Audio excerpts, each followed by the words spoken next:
Okay, hey everybody. Glad you all can make it. I know people are coming in because it's 5:04 and I can see people. So tonight is a real pleasure to introduce our speaker, Jeni Britton Bauer, who's the name Jeni's Splendid Ice Creams is named after, and because a little bit of history, Jeni went to Ohio State and studying history and art. And then while in college, she learned a little bit about essential oils and perfumes and moved that over to food, basically ice cream, and decided to, like, uh, like many people, drop out of college and pursue her life dream, starting in Columbus, Ohio, um, markets there. And there was originally called Scream Ice Cream, which, okay, I'll take that as it is. And then basically the chain opened in 2002, so a little more than 22 years ago. Number of sites around the country, 66 retail locations to be precise, probably more now. And also it's everywhere you want to be, like Wegmans and all of the places in Baltimore. We had an ice cream party today. And those of you who weren't invited at least can see my favorite was the chocolate, a lot of interesting flavors. Jeni has done many things, and what besides the ice cream, a lot on leadership. She's written books. Her first book, I think, is in the eighth pressing. She's been recognized by U.S. News and World Reports, many different magazines, from Time Magazine to Chicago Tribune on. Fast Company recognized her as one of the most creative people in business in 2018. Her company's been very successful, but a lot of what Jeni has done is really thinking about leadership, thinking about management, thinking about how can you do things in the right way. And one of the things I'll share with people after, and Jeni's going to speak about, is her flavor notes, which she gives to her team members. And it's a real honor to have you here tonight, Jeni. So I'll turn off my pictures and have you get on there, and it's great to have you here. Thank you so much, Elliot, and thank you for inviting me. It is really wonderful to be with all of you tonight. I wish we could be in person. That would be really cool.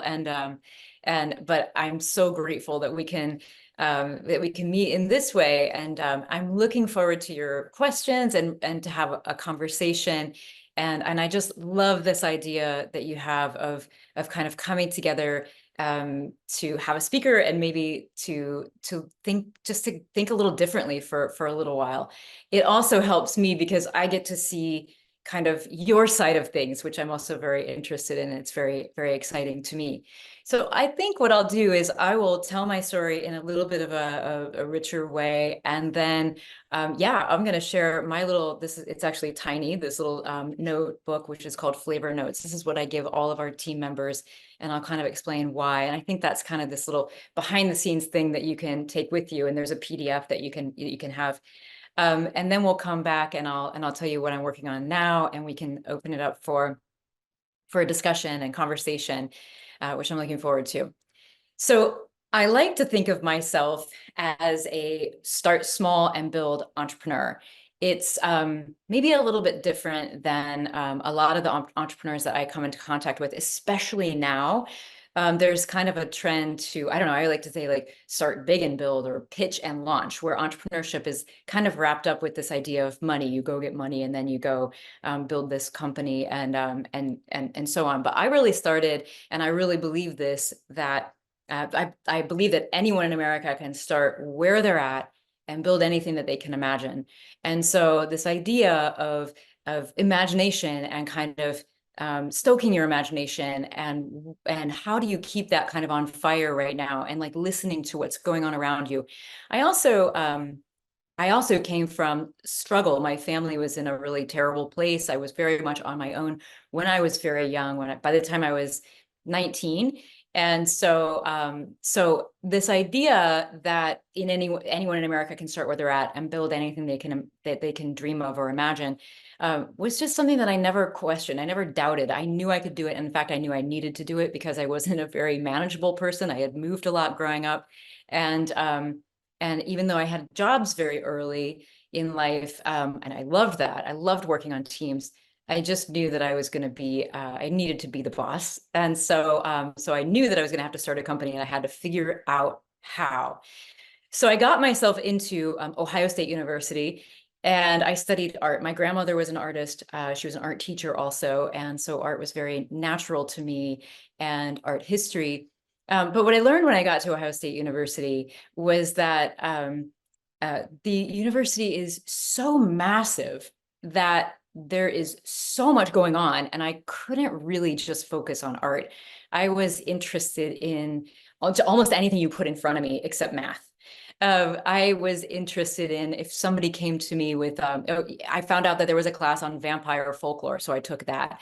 The French Revolution, I took a class, a graduate level class in that. Poetry, of course, there was fine arts and lots of art history, which actually was where I learned how to write. And art history writing actually served me really well in marketing when I finally did find ice cream and leave. But the thing that I want to get across in this moment in my life that's important, and I think it translates and it continues to carry with me everywhere I go, and as I have gone through my entire life, is this idea of following your passions, or maybe not even your passions, but your curiosity, because that will lead to passion. So at the time, when I was very young, I was taking art. I was studying everything that was interesting to me, and I was meeting many people who were doing interesting things. And one of these people was a guy from Paris, and he was infinitely intriguing to me. I was also working at a French bakery. He was studying chemistry, and he would bring me little vials of scent, and I got really interested in this idea of scent. Maybe I should be a perfumer. So I started to kind of look into that. I started to read a lot of books on perfuming. And I was still doing art, and I was still working at the bakery, and I was learning in the bakery kitchen from these amazing French chefs, kind of how to do things in the kitchen. And again, I'm like 20, 21 years old. And I started to think about perfume and scent, and how can I use scent in my art? One of the first things that I did, actually, I was making like sort of perfumes and so on at home. One of the first things I actually did, I had this tiny, like 1/8 ounce vial of Bulgarian rose oil, which is very expensive. It took me months to save up for it. And I had that, and I decided to blend that into a vanilla ice cream, make a vanilla rose petal ice cream to take to a party. And when I did that, actually, I made 2 flavors that night. I also had this oil of cayenne. It was an essential oil of cayenne, but it doesn't have a scent. It just has the heat, the physical sensation of heat on your tongue. So I mixed that into chocolate ice cream, and I thought I was a genius for having invented hot chocolate ice cream. I didn't realize that the Mexicans had been making spicy chocolate, for millennia. I thought that was my idea. So I took these 2 ice creams to a party, but the moment that I tasted them in my home after making them, I realized, like, it was kind of like all of the things that I had been studying and pursuing, and all the curiosity that I had came together in this one moment. And I had actually worked at an ice cream shop growing up, so I knew kind of how people interacted with ice cream. I knew what ice creams were out there, and all of that. And in this moment, the ice cream kind of, it was like frozen, and it was cold. It woke me up, and I had, taste eventually, like the sugar starts to kind of come alive on your tongue. You taste the sugar, and then it starts to kind of melt and bloom, and then you get the rose petals started to kind of volatilize into my nose, and the vanilla. And once I started to really smell, almost in reverse, the beautiful rose in a way that I couldn't smell it just like on my skin or in the bottle, I was really hooked on ice cream. I tasted the chocolate, and it was the same thing. It was like the chocolate, the cold, and then it like burst into flames, and I was like hooked. I, in that moment, realized that ice cream can be so much more than the giant chunks, which also is really fun, and I love that too. And the kind of junk food ice cream that was like the Ben and Jerry's of the world, which I still love today, but it's just very different. I realized in this one moment that ice cream could be a vehicle for storytelling, for art, that actually a lot of the ice creams that I grew up with, in fact, the shop that I worked at when I was young, was kind of a nostalgic, kind of backward looking, looking at the golden age of ice cream, kind of ice cream shop. And I thought, well, maybe I could make an ice cream company that's more like for people like me, which was like the artists, the young people going on dates and all of that, which at the time nobody was really doing that. We wouldn't have really gone to the old-fashioned ice cream shop for a date. So this idea, in a way, kind of downloads all at once in this moment, and it became a vision. And I think about this moment a lot because it's like, how many ideas do we have every day? We have ideas for things all the time. And sometimes they become like this bigger vision. Oh my gosh, because you know something about a whole bunch of other stuff that you've been playing with, and that is what happened to me. It was like this moment where ice cream became this vision for my life, and I stepped into it in a massive way. I just knew that my entire life would be occupied with ice cream. I didn't know how, I didn't know how much it would cost, how many people it would take. I didn't know anything else about it. I just stepped into it. One day I was at school, and not long after that, I started making ice creams every day at home. I was at school, and a model walked into my figure drawing class that I really struggled to draw. And I had drawn her a lot, and she didn't come alive on the page for me. So I got up and left. Figure drawing classes are 3 hours, and all I could think about was ice cream. So I got up, I left, and I never went back. I left my portfolio there that I'm actually still regretful of, because it was the best stuff that I ever made, from an art point of view, or at least drawing.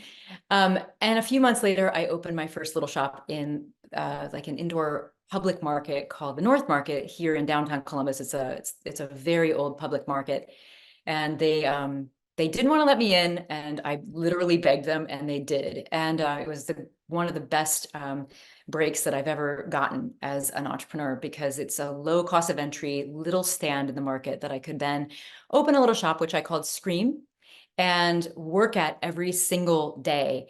Again, didn't know what I was doing at all. I knew about customer service because I had worked at a bakery, and I'd worked at another ice cream shop. But I started to learn very rapidly from a lot of people in the market. So the market is full of these beautiful merchants selling everything from, cheeses, and from all over the country and all over the world, to produce. And the farmers would come in, flowers, everything you can imagine that you could put into ice cream, including things like meats and fish that eventually, of course, went into ice cream. And then I decided it was a bad idea. But it was the perfect place to learn about ice cream. So I basically made every flavor that I wanted to. I was not very focused. I loved playing around with all the ingredients in the market, and that was really what I did for 4 years that Scream was around. Scream, as you can imagine, didn't do very well because I didn't really know what I was doing, and I was making a lot of mistakes. So I closed Scream, kind of burned out, didn't know that I would go back into ice cream, but closed the shop, and something weird happened about a year later. I had kind of given up on the idea. And about a year after I closed Scream, well, first of all, 9/11 happened, and that was tragic. And there was this idea that, like, now is the time to follow your dreams. You shouldn't wait to do that. And I remember that very clearly during 9/11. And then I walked into a coffee shop that I loved, and they had this scone that I really loved. And I waited in line. Back then, this is like 2001, the end of 2001, early 2002. And back then, there wasn't social media. So if you can remember back then, maybe you would go buy a magazine, especially if you don't make very much money like me, you would go buy a magazine, you would go get a cup of coffee, and you would read for the entire morning in this beautiful place surrounded by this, a lot of people in your community. So I was going to do that all morning. I was going to eat my scone, have a coffee, and just read Vogue magazine all day. And when I got up to the front of the line, they didn't have the scone that I was there for, and I was really excited about. And I realized I ended up leaving because it was really the only reason I was there. And I remember leaving this coffee shop and thinking, oh my goodness, I did that to every customer at Jenis or at Scream. And what I realized was that at Scream, I had been thinking too much like an artist still. I was making whatever flavors I wanted to. I didn't have a lot of discipline or focus on, I wasn't really listening to customers as much. In fact, customers would come in and they would want something that I was very famous for, like salty caramel ice cream. And I would say, no, I don't have it today. But I thought it was a really good idea that we have so many other things, that this bounty of the market was really the idea. And that maybe customers just didn't get that and, whatever. But when I left this coffee shop, I realized, wait a second, the only thing that brings me back to any business that I ever go to is what I had last time. And if you don't have that, then I won't come back, you know? And so that tiny moment, again, another moment, that realization that that consistency is everything in service and in a business, in a product, got me writing a plan right away. So I started back writing a plan, and within a few months, again, with loans through the SBA, I opened up Jenis ice creams in 2002, back in the North Market, the same place. Thank goodness they let me back in. And then I was there again for another 6 years before we started to grow, 5 years before we started to then really start to grow again. So again, for me, the foundation for the company that we now have really comes from this place of the North Market, where we learned about seasonality, sustainability, this idea of a rising tide lifts all ships, and also this idea of like being behind the counter, face to face with the people who are receiving value from from your creativity, from your knowledge, from your talent. And so listening deeply to what they need and what they're responding to, and their ideas even of how to make things better, was the most important part of my life. So those roughly 10 years that I spent between Scream and Jenis kind of served as the foundation for everything.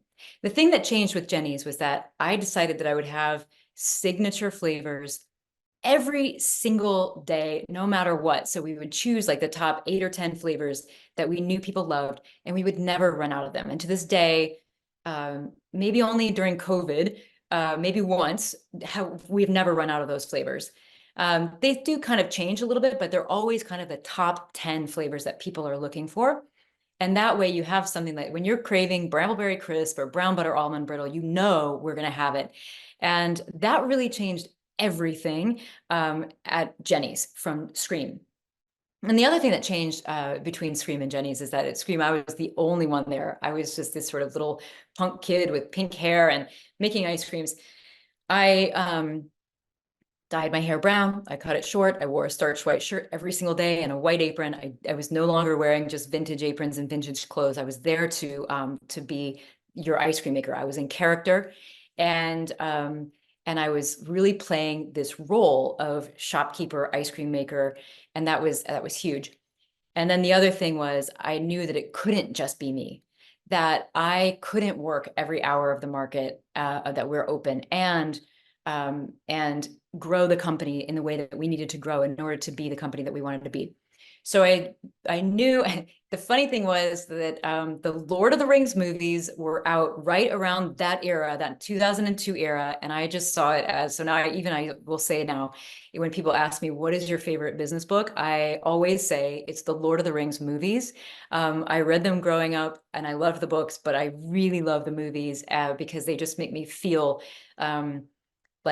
just so heroic in a way. And what I love about the Lord of the Rings is that it's all about fellowship, that every single person, no matter how bold or meek or, whatever, they're all a part of this beautiful fellowship, this mosaic that exists to be something greater than the sum of its parts. So I started to think about my company was going to be this fellowship. It's a fellowship. The word company, I actually use it over the word business. Business I think of as like the mechanics, the things that you have to have, the knowledge you have to have.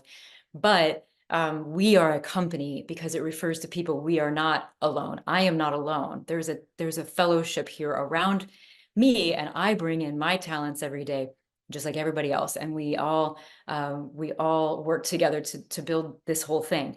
And I realized that in those first years of Jenis, and that was kind of something that made all the difference, so that I knew that I needed to surround myself with people who were awesome at what they do. I also want to say that in this idea of starting small and building slowly, I would have, during this time, let's say during like around 2005, I would have taken on a lot of money if I knew how to get it. And I didn't know how to get it. And it ended up being the best thing and really the super strength of our company. what happened was, I like to think of what I did is I built the company that you would build if you were 12 and you just thought that's how everybody did it. We just did things what we thought were the right way to do it. And usually it's like, it was not the correct way. It was actually the right way. We had these beautiful values around everything that we did, and they came from the market, and they came from us and just us building a place that we wanted to work. But also, what happens when you don't get everything that you want, I think, in a way, is that for us, I wanted to make this really specific kind of ice cream, and we weren't really able to do that, and it took a really long time. I started working at the dairies, and I think that if we had gotten a lot of money, well, I know this, if we had gotten, let's say, $10 million to go grow the company because we had so much amazing potential, I would have uh, given that to an expert to do. I would have said, okay, great, call Ohio State. They've got a whole dairy science thing around there. Let's give it to them to figure out how to make this ice cream in this beautiful way. Instead, I didn't have that budget. So I started working at the dairy. I started looking into all of this. I started to learn the science of dairy and milk.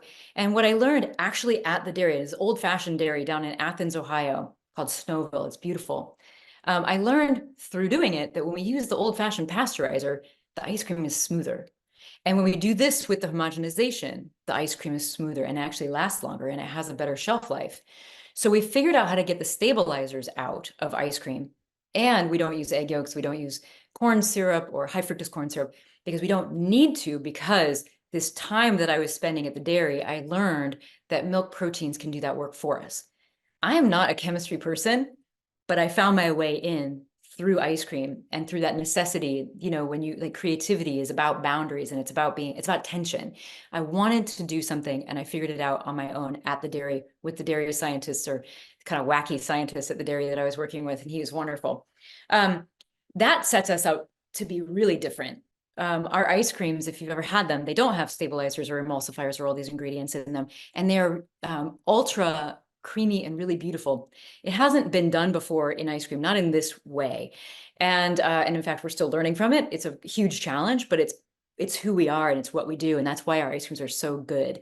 And that's why people love them so much. There's this sort of extra something with them. And I think because the flavors really, really stand out, and because we can make every ice cream from scratch, and other ice cream makers can't do that because they usually start with a prefab mix, or they're starting with this sort of what I think of as 20th century ice cream, which is built for freezers that aren't great. So I feel like I could keep going about science, and I know you guys are science thinkers, but it really, really excites me. So when I eat our ice cream, that's what I think about. Like, I still think about the marvel of how cool it is that we are able to achieve this without the sort of standard recipe that all the other ice cream makers, and in fact, the ice cream makers that end up copying Jenis all over the world actually are using. Nobody has quite figured out how to do it like we do it.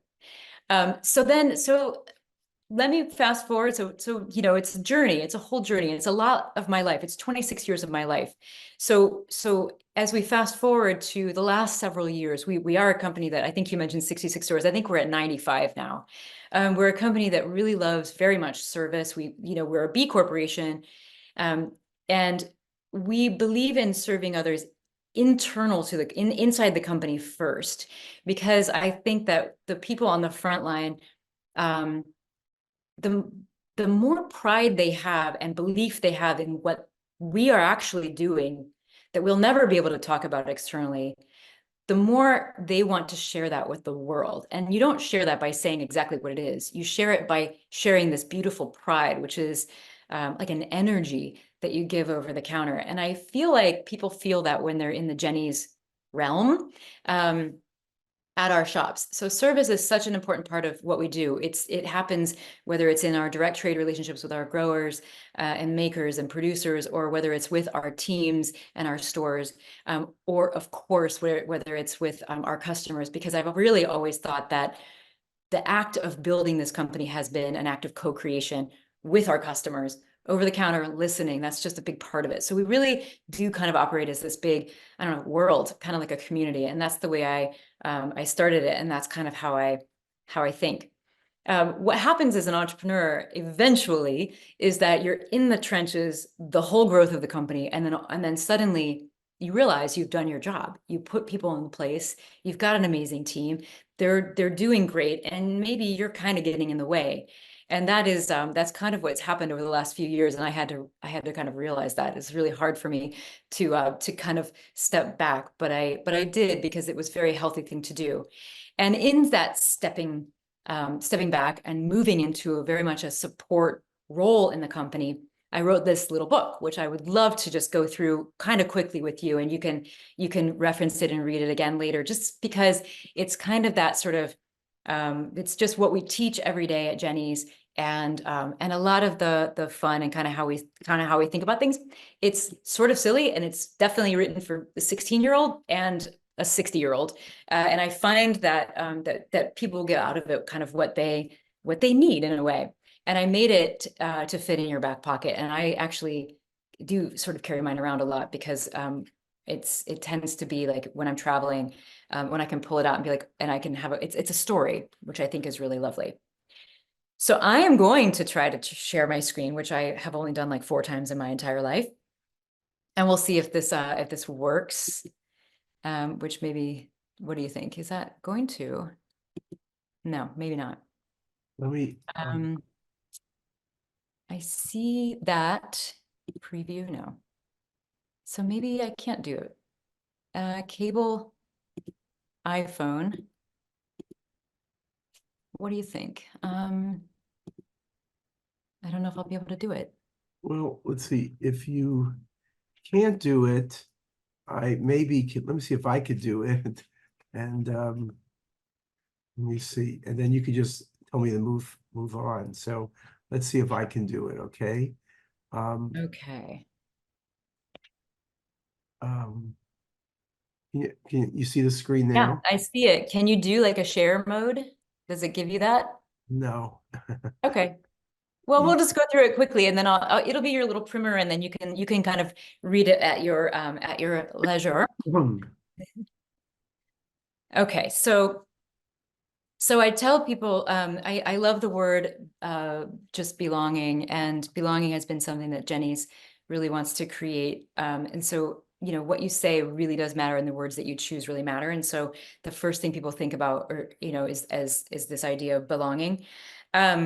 I write a little welcome because I want people to understand at Jenis that this is not a company that came from that this is from the market. This is from actual work. This is from the idea of starting small and working hard daily and building something alongside the community.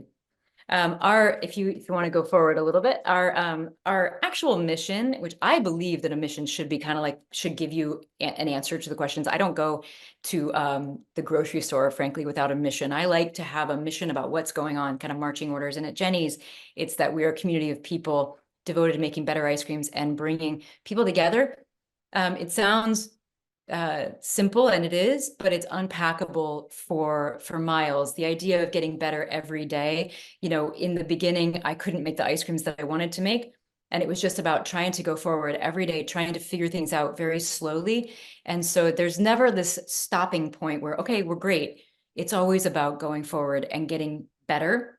And then the idea of bringing people together, both behind the scenes with their products and making ice creams out of them. That's just what we exist to do. And of course, creating spaces for people to go to enjoy and have a conversation. I will also say that it says that and yeah, this is perfect. So we're a B corporation. We have these values. A lot of people who want to work at Jenis know about the values that we have, but this isn't something that we use as an external marketing thing. We almost never talk about this idea of B Corp, maybe once a year. But what it does is it helps us attract the best talent, because the people who want to work for companies like this, they find out these things. And so I think, especially when we're talking about young people now, but I mean, even people of my generation, this is how I was too. We want to work for companies that aren't, it's not just the paycheck, but it's that we want to feel important. We want to feel like the work that we're doing is important, and this idea of fellowship. And so, yeah, we make people feel good. I think sometimes that's the only superhero skill you need. If you could just make people feel good, you're good. And there's like a bit of an energy to it. I love the word flavor. Of course, I looked it up in the dictionary many years ago, even though I knew what it meant. And it literally said flavor is the essential character of something or someone. And so at Jenis, we say, you know, flavor is everything. Our essential character is what we do behind the scenes when nobody is looking. And flavor is, and you can keep going forward. Flavor is of course, you know, what you taste in the ice creams, but it is definitely so much more. It is your character, and you can advance again. And it's living up to your values. It's when nobody is looking. And so if you go to the next page, we have our little four, I guess, values that we love to talk about. And to me, these four things have been more important to me than financial resource or money. So a lot of times in business, you think about getting the money, you know, and the profit and profit and profit. And I can say that that these four things were much more important to me than that. And that is live the golden rule. And that's a little complicated, but we can talk about it. Put your name on it, as of course I did. Act with purpose, and then make people feel loved. The golden rule is the most wonderful thing. And I do think it's a little bit nuanced. I mean, you know, the golden rule, it's to treat others the way that you would be treated or you would have somebody treat you. And I think that's really important. But I always like to teach young people in our company that it is that it's not just treating people the way you want to be treated. It's so much more than that, because you have to before you can do that, you have to have standards. You have to know how you want to be treated. You have to know how it feels to be treated well and how it feels to be treated poorly. And you have to think about that and be aware of it. So practicing that is really important. But then also you have to be very careful, because not everybody wants to be treated how you want to be treated. So you have to be sensitive to that as well. So this is about empathy, and it is a superpower, but never make empathy into assumptions about people. And that's where it gets a little bit cloudy and tricky. But I think it's a very, very good starting point to ask yourself, how do I want to feel? How do I want to be treated? How do I feel? And then how can I make other people kind of feel that way too? And try to emulate that. Of course, put your name on it. I mean, I put my name on our company, and I actually didn't want to do that. I named the first company Scream, but no one called it Scream. They all called it Jenis. I was going to call Jenis something else, but then everybody said, you can't call it something else because that would be a third thing. No one called it Scream. They all called it Jenis, and now you want to call it something else. So I agreed with that, and I put my name on it.